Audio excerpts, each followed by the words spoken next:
Hello বন্ধুরা, আমি দীপিকা। আমার আরও একটা নতুন ব্লগে তোমাদের সকলকে জানাই অনেক অনেক স্বাগত। আজকের দিনটা হচ্ছে আমাদের সব পরিবারের জন্য খুবই খুবই স্পেশাল দিন, কারণ আজকে মামামের হ্যাপি বার্থডে, তার সাথে হচ্ছে ফার্স্ট ডে অফ স্কুল। তো মামাম নতুন স্কুলে গেল, আজকে প্রথম দিন ওকে ছেড়ে দিয়ে চলে এলাম।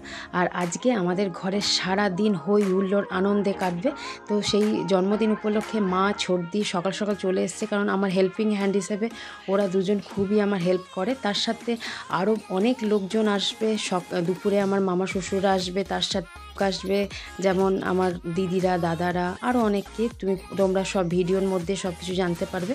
আর এখানে দেখো রান্নার যোগার যন্ত্র চলছে। সকাল সকাল মা শুরু করে দিয়েছে রান্না করতে। তার সাথে মা বলল যেহেতু দুপুর রাত্রে হেভি খাওয়া হবে, তার জন্য টিফিনটা একদম হালকা রাখ, মুড়ি চপ দিয়ে টিফিনটা সারা হলো।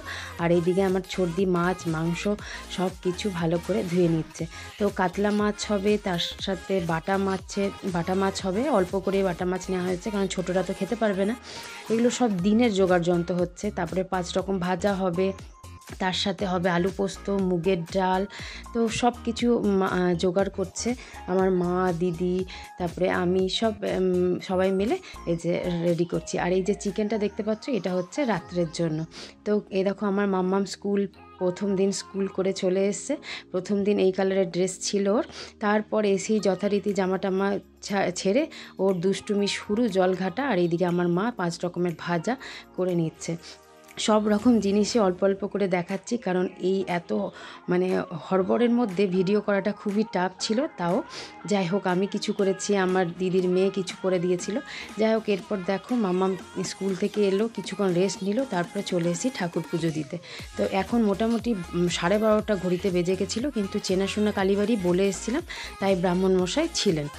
তো এইটা হচ্ছে আমাদের বিজনের কাছাকাছি এই জাগ্রত মায়ের মন্দির, এখানে আসি। তাছাড়া আমি যাই ভিরিঙ্গি কালীবাড়ি, কিন্তু এখন ভিরিঙ্গি কালীবাড়ি যাওয়ার মতন সময় অতটা নেই, তার জন্য এখানে চলে এসেছি। পুজো টুজো ভালো হয়ে গেল, মাম্মাম সব মন্দিরে গিয়ে প্রণাম করে নিচ্ছে।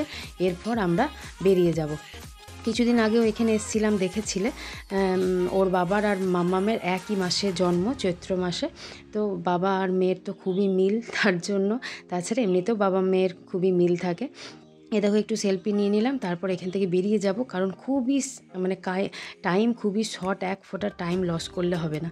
এখানে দেখো হড়বড় করে মা মাম্মামের জন্য খাবারটা করে দিল।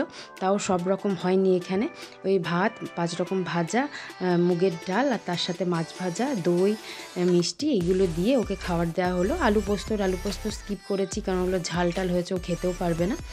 তো এখানে খাওয়া দাওয়া পর্ব শুরু। তার আগে সবাই আশীর্বাদ করবে। দেখো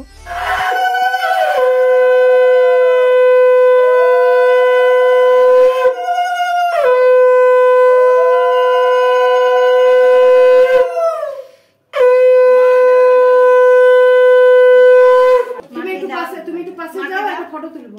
ঠাকুরকে বলো, ঠাকুর যেন মেয়ে ভালো থাকে, সুস্থ থাকে।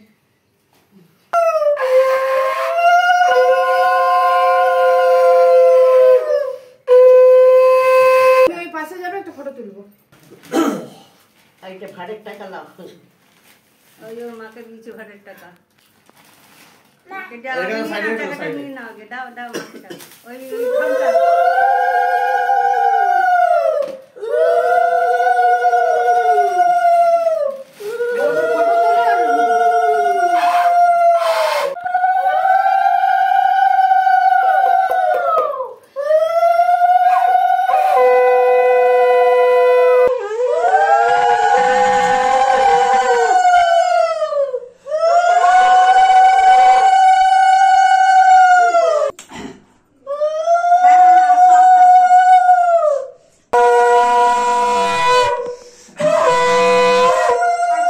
দেখো এখানে আশীর্বাদ পালা শেষ। এরপর মামাম খাবার খাবে, আর ওইদিকে রান্না এখনও কিন্তু কমপ্লিট হয়নি।